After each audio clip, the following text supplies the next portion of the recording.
Okay, today we're in Ephrata, Pennsylvania, which is where Diesel Engine Services and Brendan Stauffer is located.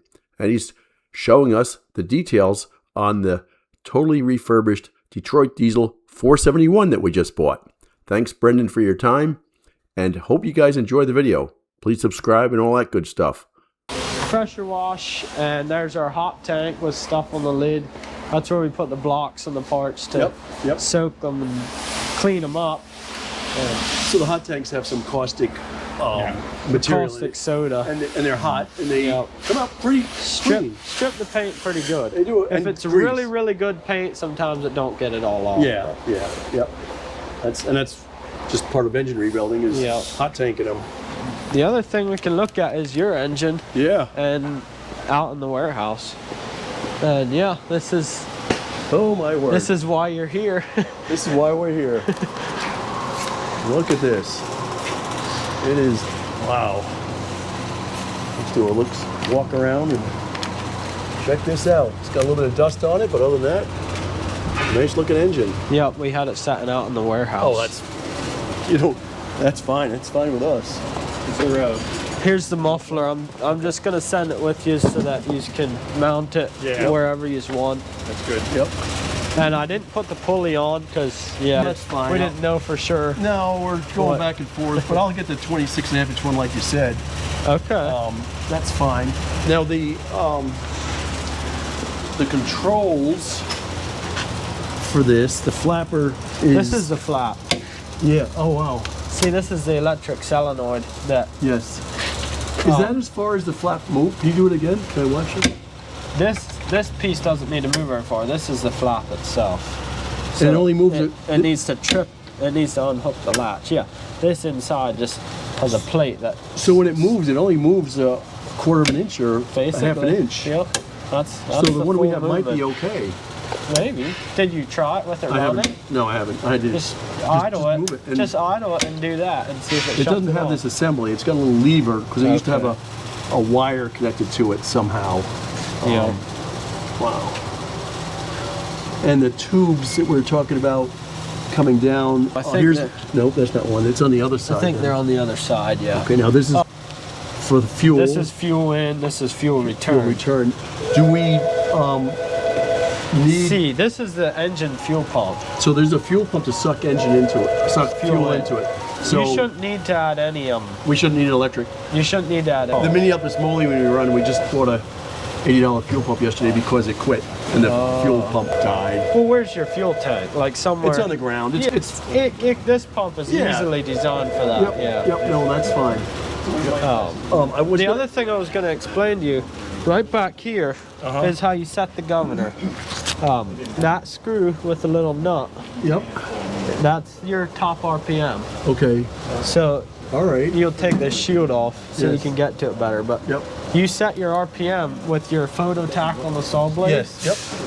Set it to about 25 to 30 RPMs over on the engine speed. Okay. Because the hydraulic governor will droop about 25 to 40 RPM. Okay.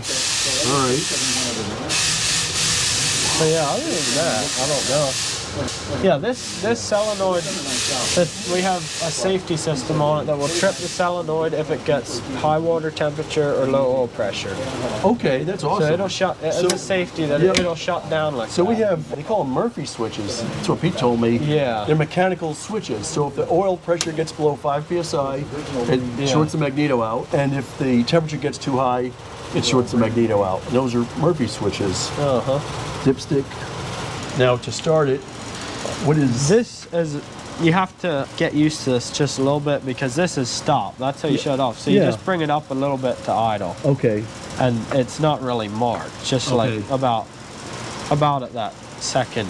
Let me get my camera here so we can watch this because this is important. And I'll forget it before. And you can watch it again. Well, otherwise I'll forget it before I get home. All right. So the stop switch is right here. So this is stop. But then to idle it, it's probably about there. That's about a idle. About this side of this flathead screw. Okay. But then to rev it up, that's full RPM. Whatever you adjust, set the governor at. Okay. And then just bring it down to idle, and then to shut it off, you go like that. So you have break-in oil in it now? Yeah, it has 30 weight break-in oil. And when should we replace that oil? About, depends how many hours per. We run it maybe 2 hours a week. 2 hours a week. That's it. Okay. Maybe 3. This will outlive everyone here.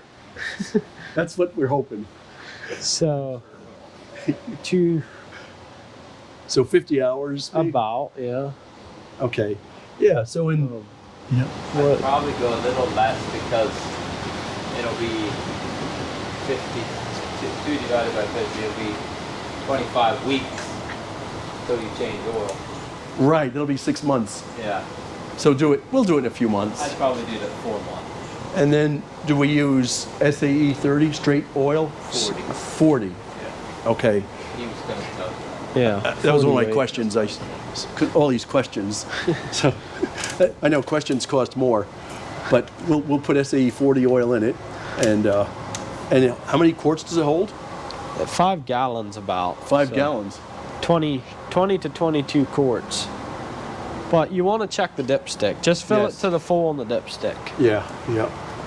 And oil pressure when it's running should be 40 psi most of the time, or?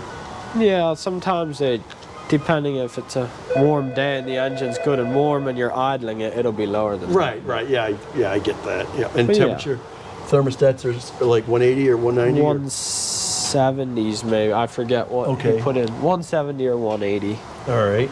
And here's a little air filter restriction indicator. When this thing shows red, then it's time to replace the filter. And and the filter, is there a part number for the filter? It should be written on it. Okay. Yeah. Yep. What's the oil filter? Oil filter's over here. On your side, Right here. You got a number on it? Yeah. Okay. Yep. Fuel filters are here and here. Yep. That's part of the filter too? Which filter? What was that you said? What is that small filter? This? Yeah. This is a check valve. So that if the fuel, if it's above the fuel tank, it only needs to suck fuel up the first time. And the check valve holds the fuel. So that little tube that we saw on the other engine, is there one on this side over There should be. here? That's what this is here, I get it. So it's right here, this tube, make sure that thing is open, otherwise we'll have crankcase pressure or vacuum potentially. Okay. It would be pressure. Yeah. Yeah. Okay. Well, it looks beautiful. And you have a muffler we can use with it? Right here, yeah. I was just going to send it along, and you can mount it wherever you want. Yep. How do you want to load it on the trailer? However, I mean, I got forklifts, and I got it on the skid, so Your name's Ken? You feel strong today? I'll get one side. You get one side.